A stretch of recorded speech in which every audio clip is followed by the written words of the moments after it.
Hey y'all, so today I want to discuss some of the things that were done or that I used after becoming an amputee and what I found most useful when I came home. Hopefully it can help another amputee. I do understand that everyone is not the same, and so everyone doesn't need the same devices or information, but hopefully it can be helpful to someone that's just becoming an amputee or another family member that is assisting them, or even someone who is disabled or elderly. So with that being said, the first thing that I remember is coming home in a car. My car just happens to have running boards, which we did not remove them because I love my car, but the running boards did prove to be an issue. Backing the walker up to the running boards, I could not reach the seat of the car, and therefore my husband had to pick me up and place me inside. We were aware of a device that's used. It's actually a device that's used to break a car window or to cut a seat belt in the event of an emergency, but disabled people will use it to place into like the door jamb, and it's used as an aid for getting in and out of the car safely because you can apply as much pressure as you'd want to it, and it's like a handlebar for getting in and out of the car, but that was of no use with running boards. So we did actually find another device that's like a transfer board. We did find it later on, and is one of the reasons why I actually have the website that I do now, because neither myself nor my husband were aware that this device existed, and he was thinking that there should be something around for that. So anyway, that is something that is listed on my website just because it was something that we did find to be useful. It's a little pricey, but again, it's not meant to be used for every car. We have 2 cars, and one of them would serve absolutely no need, and the other one it does. When you're in a position as I was when I came home because of trauma, I also had weakness. Excuse me. So this was not just simply an amputation and then come home and back to normal life. This was not the case. So I needed a lot of assistance. The other thing was the stairs. We live in a house with a lot of stairs. We even have stairs in our garage. And so lucky enough, my husband has stair lifts placed in all levels of the house, including in the garage, to make sure that I could get in and out of the house and not be restricted. Again, I know this is a pricey investment. It is something that it can be sold back to the company, but for a fraction of what you paid. So it is a little pricey. So I understand, someone not getting those and maybe moving to a lower level of the house. But again, even from moving from the car to the garage, we have stairs there. And so I needed to be able to get in and out. So those were already done by the time I arrived at home. There were also safety rails put into our powder room and my main bathroom to make sure that I would be able to access those. And what we didn't realize was that rugs could be a trip hazard. So we learned early that the rugs need to be moved out of the way for someone that's new and using a walker, such as myself, or crutches or some other device that you can get tripped up on a rug or the rug. Some rugs are slippery. I actually have one in my bathroom that does not have any grips on the bottom. And so using a device like that, it does cause the rug to slip. This isn't so much of an issue with wheelchairs because you're in a wheelchair. It's a little bit more safe. The rug will sometimes kind of catch up in the wheel if it's not something that grips the floor. So that's the only concern with the wheelchair and rugs. The other concern is door jambs. The doors are not always wide enough to fit a wheelchair. So if you're going to be maneuvering a wheelchair, you want to know what area you're able to get into, including sometimes a hallway. Bathroom doors have kind of a small opening. you may be able to get in and out, but with the door on, it creates a problem. So one thing that my husband did do is remove the door within the water closet area of my personal bathroom so that it would be something that I could access either by wheelchair and in my walker, because even in the walker, it proves to be a bit of an issue when getting in there to turn around because it's a little bit of a tight space. So that is also something to be aware of.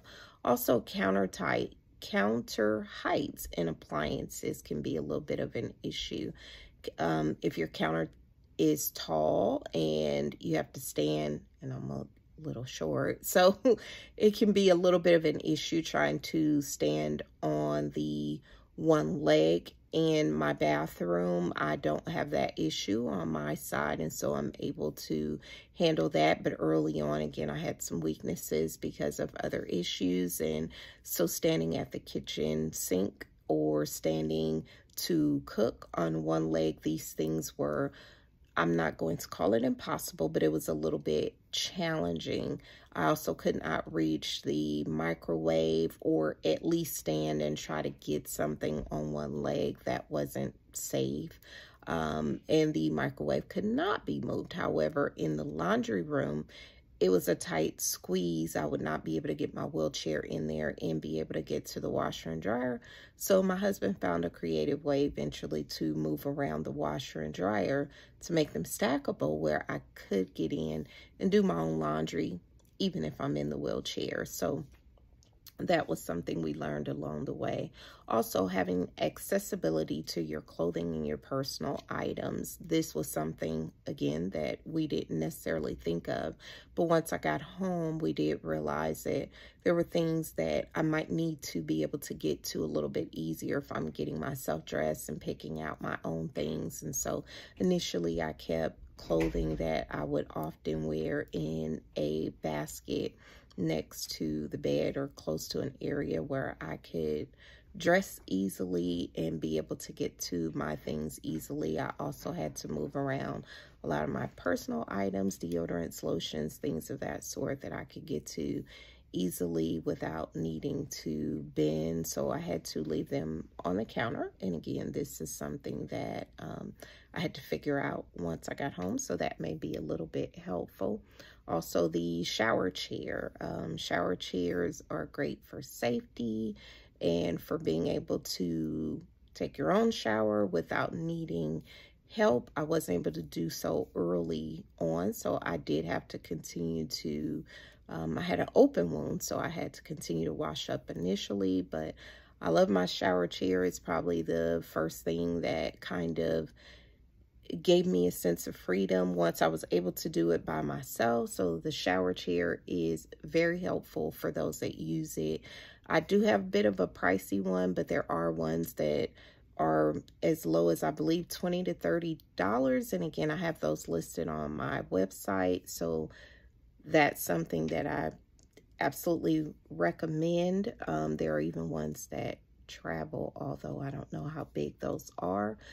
Another thing that we did is to make sure that we had multiple devices. So leaving the hospital will usually tell you, or the rehab will tell you what you're leaving with. And generally they try to have you leave with a wheelchair as opposed to maybe a walker, because a walker is less in price than a wheelchair. So we did notice, being on multiple levels, that it was more beneficial if I had more than one wheelchair so that I didn't have to try to transition with a walker, so that I didn't have to transition with the walker and take it up and down stairs. I could have one upstairs and one downstairs. Again, they're not as pricey. I do also have two wheelchairs, but that can be a little bit more pricey. And that wasn't done for convenience. It was done more so because they're very heavy. And so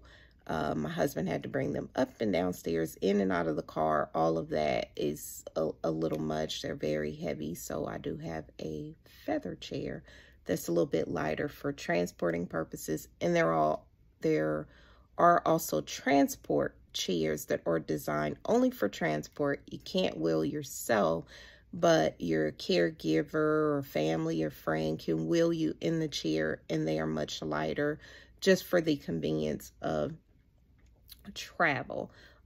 Also, another thing, as a woman, I carried a purse prior to this, but I wasn't carrying anything because I had to be on a walker. And so if you want to carry your phone or some other personal items, as a woman, you can carry maybe a crossbody, or even a man, you can carry a crossbody bag or a waist bag, something like that. Also an armband. When in the house, I use like the fitness armbands that you would carry a phone in. And one thing my PT recommended, I wear an Apple Watch, so I do have something that's for safety. But if you're alone, or even just if you're in the house with others, maybe they're in another area, if you get something where you can wear your phone either on your arm or around your neck, or if you fall, you have the ability to call and ask for help, or in an emergency, it may alert someone else. So if you have a device that, like the Apple Watch, if you fall or something, it has fall detection. It can call somebody in the event that something happens to you. It can call 911 and help you. So just something for safety and for convenience. Also some helpful gadgets that actually we had prior to any of this happening, but we found to be very helpful after it happened, is if you have any type of remote control lighting, or if you have things like an iRobot or Roomba or Shark vacuum and those sort of things that can do your sweeping and vacuuming until you can get back to doing some of those things and do them safely. There are gadgets that will help you if you do have something where maybe you have something you need to turn on, or a light or something, or even just having a door system where if you're having nurses or physical therapists come, where you can actually open the door for them or open the garage. You can, there are several devices. The one we have is made by Kwikset, and we have a mic cube for the garage. You can use those kind of devices to let people in and out, since it's takes a little bit longer to get to the door if you're alone, or if you don't have someone that can open the door for you. And then also the help of family and friends. If you have someone available that can help. In my case, I was lucky enough to have my mom available to do grocery shopping, to clean. She did my laundry. She would help me shower, tons of different things, cooking, taking care of the kids, making sure that she could take my daughter to different things, and, you know, making sure that life kind of stayed in a little bit of semblance during this experience. She still helps out with a lot of those things, so I'm grateful for that. And there are people who offer to help to come by and clean up. I haven't accepted that help, but if you have someone that can help you, those are just some of the things that you might want to take advantage of as a new amputee, or of course, like I said, if you're just disabled or elderly. And hopefully some of these tips can help you get on your feet. Good luck.